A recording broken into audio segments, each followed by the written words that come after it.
Ei, meus amores! Na nossa aula de ciências, nós vamos dar continuidade sobre o tema ar. E hoje nós vamos falar sobre algumas características.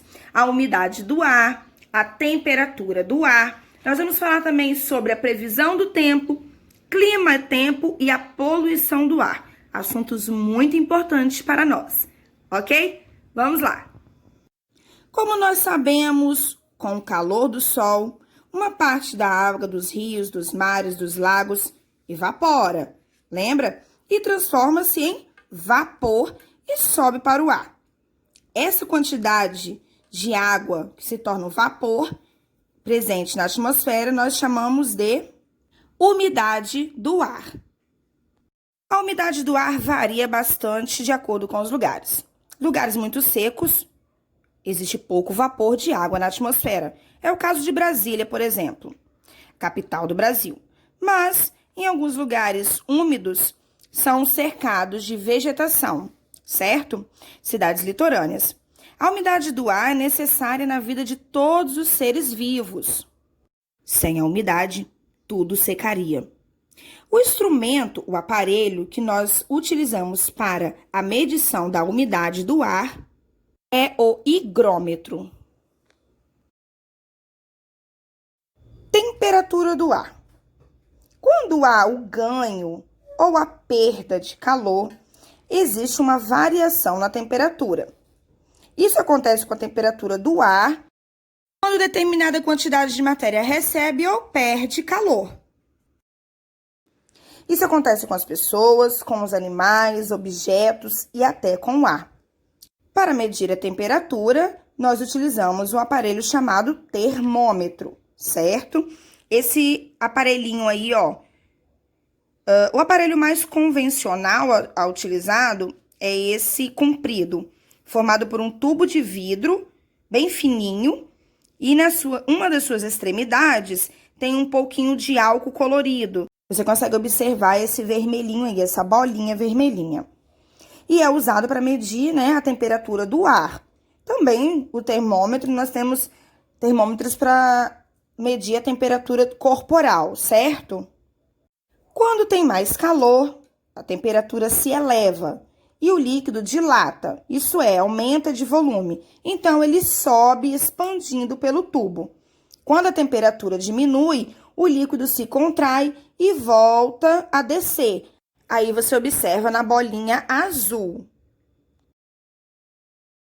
Clima e tempo não são iguais.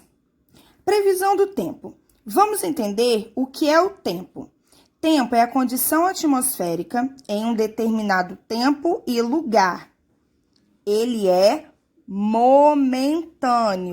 como nós estamos vendo aí.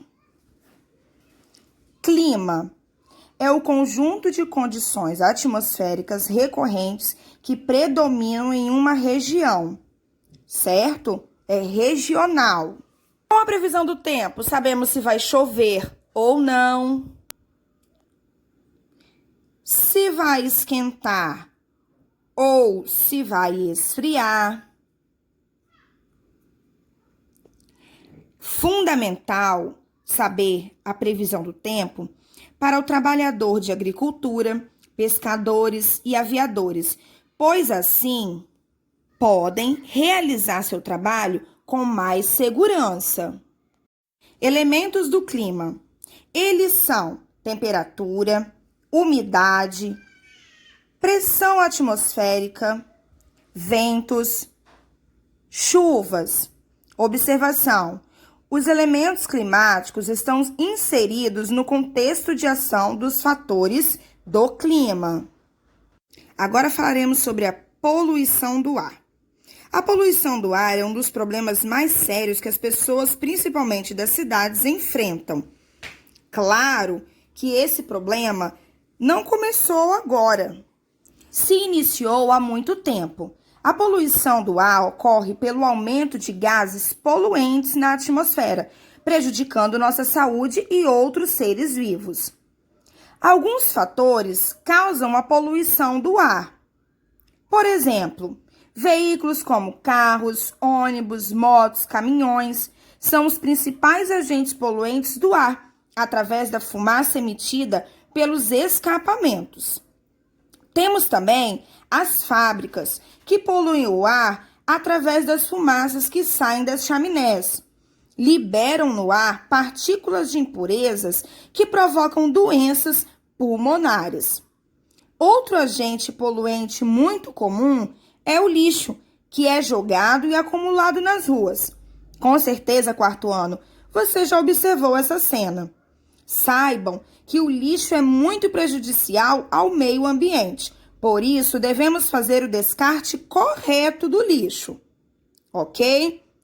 Outro agente muito comum são as queimadas, pois causam a alteração da composição natural do ar. A poluição do ar traz diversos danos e consequências para as nossas vidas, pois o ar poluído pode causar problemas de saúde às pessoas, como, por exemplo, pneumonia, bronquite, alergias, asma e intoxicação. O ar é constantemente poluído e essa poluição traz várias consequências. Mas podemos fazer algumas coisas para amenizar essa situação. As indústrias, por exemplo, podem tomar medidas para controlar a emissão de gases poluentes no ar. Também podemos reduzir a utilização de combustíveis fósseis, como a gasolina, diesel e o carvão. Outra medida é utilizar combustíveis biológicos, aqueles que são produzidos a partir da soja, do milho, da cana-de-açúcar. Muito bem. Outra medida importante é preservar as áreas naturais e promover o reflorestamento de áreas degradadas, desmatadas, pois as plantas renovam o ar, absorvendo o gás carbônico, liberando o oxigênio e o vapor de água no ambiente, tornando o ambiente mais úmido e agradável. Parabéns, quarto ano! Vocês estão fera! Um grande beijo, até a próxima aula. Não se esqueça, escreva seu nome nos comentários. Tchau!